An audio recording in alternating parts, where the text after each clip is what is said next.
Hello guys, നമസ്കാരം. എന്തൊക്കെയാണ്? എല്ലാവർക്കും എൻ്റെ പുതിയ വീഡിയോയിലേക്ക് സ്വാഗതം. കഴിഞ്ഞ വീഡിയോയുടെ കണ്ടിന്യൂറ്റി ആയിട്ടാണ് ഈ വീഡിയോ എടുക്കുന്നത്. അപ്പോൾ ഞാനിപ്പോൾ ഉള്ളത് പെരുമാളൂരാണ്.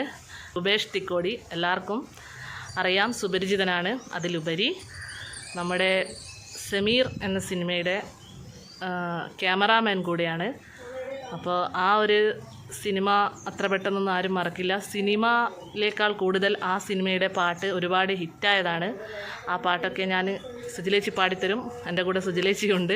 അപ്പോൾ ഞാൻ രൂപേഷ് സാറിനെയും കുടുംബത്തെയൊക്കെ കാണിച്ചു തരാം. കുടുംബം ചിലപ്പം പ്രതിഭേച്ചി അദ്ദേഹത്തിൻ്റെ വൈഫ് നിൽക്കുമെന്ന് ഞാൻ അറിയില്ല, എന്നാലും ഞാൻ ചോദിച്ചു നോക്കാം. പിന്നെ 2 മക്കളാണുള്ളത്. ഒരു മകന് ഇവിടെ സ്ഥലത്തില്ല, പഠിക്കുകയാണ്. ഇളയ മകന് ഇവിടെ ഉണ്ട്, വീട്ടിലുണ്ട്. അപ്പോൾ ബാക്കിയൊക്കെ ഞാൻ വീഡിയോയിൽ കാണിച്ചു തരാം. ഇത് രൂപേഷ് ഏട്ടൻ്റെ ഗാർഡനാണിത്. അപ്പോൾ ബാക്കിയൊക്കെ ഞാൻ വീഡിയോയിൽ കാണിച്ചു തരാം. ഇതാട്ടോ രൂപേഷ് ഏട്ടൻ്റെ വീടിൻ്റെ ഒരു മൊത്തം ഒരു വീട്. ഇതും ഒരു നല്ലൊരു കലാകാരൻ ചെയ്തതായിരിക്കുമല്ലോ. അതും ഒരു കലയല്ലേ, നല്ല രീതിയിലൊരു വീടൊക്കെ പണിതെടുക്കുക എന്ന് പറഞ്ഞു കഴിഞ്ഞാൽ. മാഷാ അല്ലാഹ്, നല്ല വീടാണ്. അതുപോലെ വീടിൻ്റെ ഉള്ളിലും നല്ല കാര്യങ്ങളൊക്കെ ഇൻറ്റീരിയറൊക്കെ ചെയ്തിട്ടുണ്ട്. കുറച്ചധികം പച്ചപ്പുണ്ട് എന്നാണ് വീടിൻ്റെ ഒരു പ്രത്യേകത. പിന്നെ ഇവിടെ മറ്റൊരു സ്ഥലം കാണിച്ചു തരാം. ഇതൊക്കെ ഇവർ ചെയ്തതാണെന്ന് തോന്നുന്നു കേട്ടോ. പാറക്കെട്ടൊക്കെ പോലെ ഇങ്ങനെ ചെയ്തതാണെന്ന് തോന്നുന്നു. നമുക്ക് നല്ല രസമുണ്ട് കേട്ടോ. വീട് മൊത്തം മൊമൻറ്റോകൾ കൊണ്ട് നിറഞ്ഞിരിക്കുകയാണ്. ഇതൊക്കെ രൂപേഷ് ഏട്ടന് കിട്ടിയ മൊമൻറ്റോകളാണ്. ഇത് ദുബായിൽ നിന്ന് കിട്ടിയ മൊമൻറ്റോ കേട്ടോ. കണ്ടില്ലേ, അറബിയിലൊക്കെ. അതിൽ ഒരുപാട് വർഷം ദുബായിലായിരുന്നു. ഇപ്പം ദുബായിൽ ബിസിനസ്സും കാര്യങ്ങളൊക്കെ ഉണ്ട്. ഇപ്പം കുറച്ചായി നാട്ടിൽ തന്നെയാണ്. അപ്പോൾ ഇതാ ഇതിൻ്റെ ഇടയിൽ ഇതാ പ്രതിഭേച്ചി കിട്ടിയൊരു മൊമൻറ്റോ കൂടി ഉണ്ട് കേട്ടോ. അതിൽ പറയാൻ മറന്നത് എന്ന് പറഞ്ഞാൽ ആ ഒരു മ്യൂസിക്കൽ ആൽബത്തിൽ ഞങ്ങളൊക്കെ വർക്ക് ചെയ്തിട്ടുണ്ട്. ഭയങ്കര രസമായിരുന്നു ഈ ലൊക്കേഷൻ. അവിടെ എല്ലാവരും ഒരു ഫാമിലി പോലെ നല്ല രസമുണ്ടായിരുന്നു. ഇതിവിടെ പിന്നെ ഇത് രൂപേഷ് ഏട്ടൻ്റെ മോന് കിട്ടിയ മൊമൻറ്റോകളാണ് കേട്ടോ. വൈഷ്ണവ്, ഇത് വൈഷ്ണവ് രൂപ്. ആൻറ്റി കളക്ഷൻസ് ഒക്കെ ഉണ്ട് കേട്ടോ ഇവിടെ. ഇത് കണ്ടോ, അതുപോലെ ഇതാ തബല കാര്യങ്ങളൊക്കെ ഉണ്ട്. ഇതാ പിന്നെ പേരൊന്നും എനിക്കറിയില്ല കേട്ടോ. ഇതാ പഴയ ഗ്രാമഫോൺ.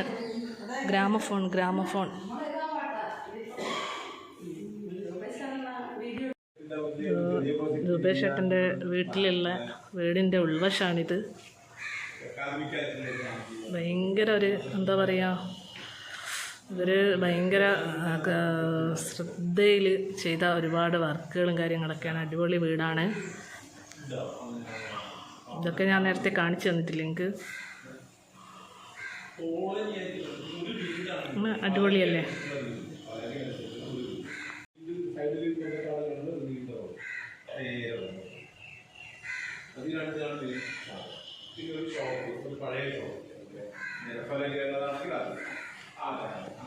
ഇതാ ഫാമിലി, ഇതാ പ്രതിഭേച്ചി, ഇതാ രമേശ് സാർ, ഇതാ വൈഫ്.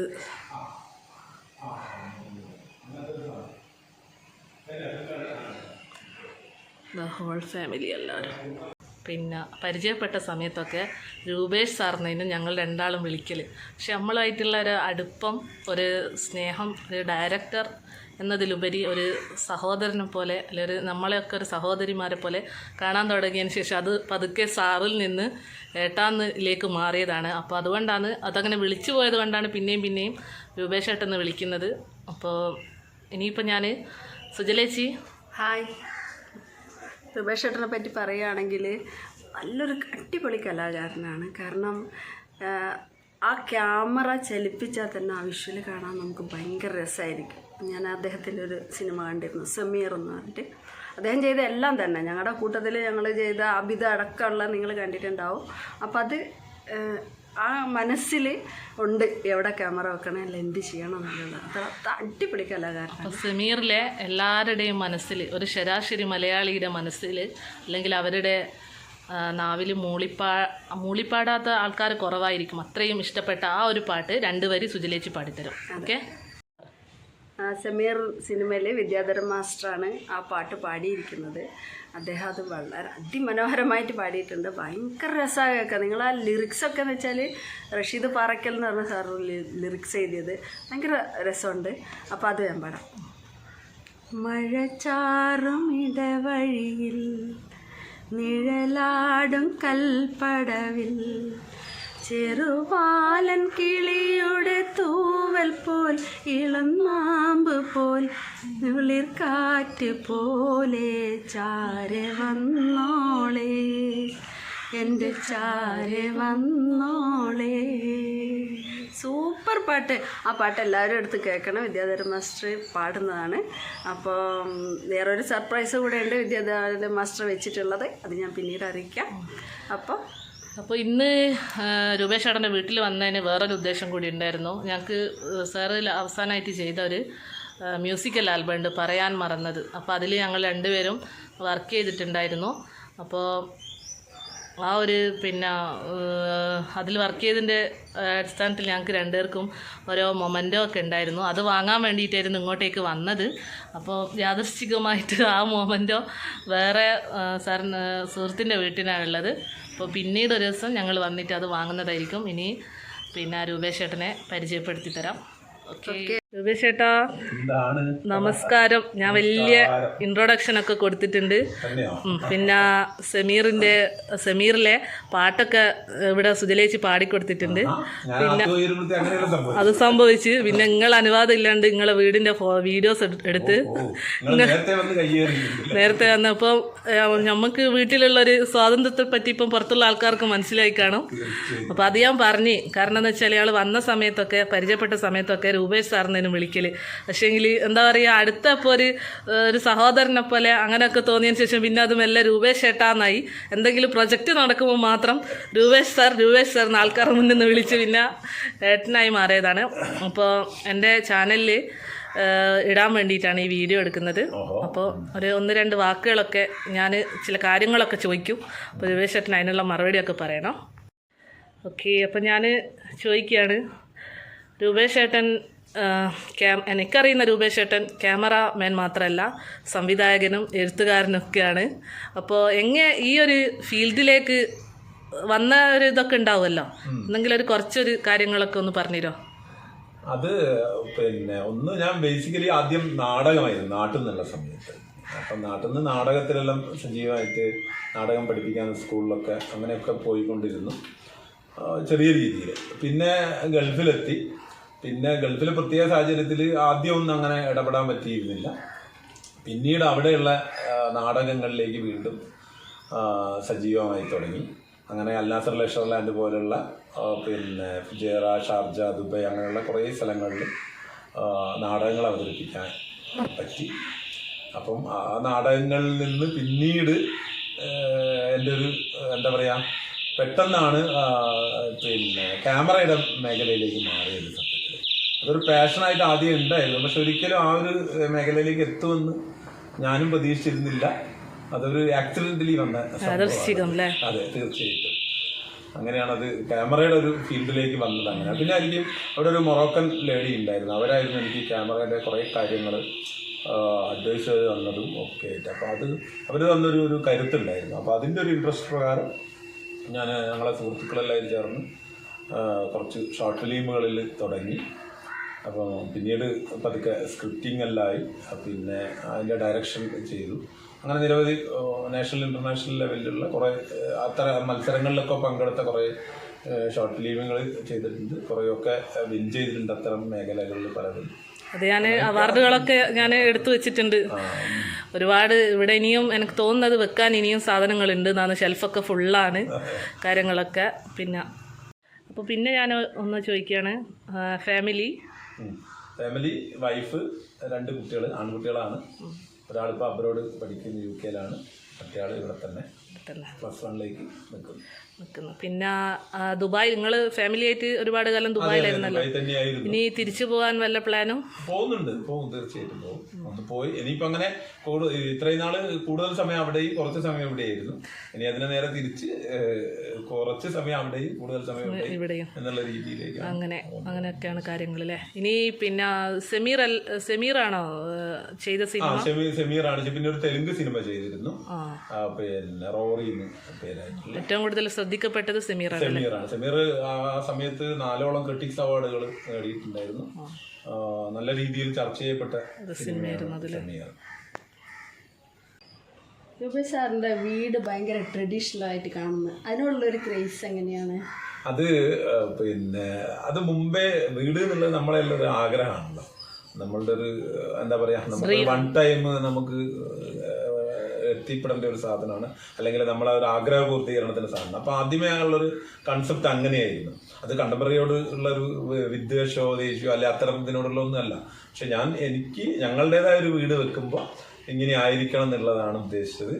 പിന്നെ അത് തന്നെ ഈ വീടിന്റെ ഒരു സ്ട്രക്ചർ വരെ എഞ്ചിനീയറെ നിർത്തിയിട്ടുള്ളൂ. ബാക്കി എല്ലാ കാര്യങ്ങളും ഞങ്ങൾ തന്നെ, ഞാനും വൈഫും ഒക്കെ തന്നെ തീരുമാനിച്ചിട്ടും സ്റ്റഡി ചെയ്തിട്ടും ഒക്കെയാണ്.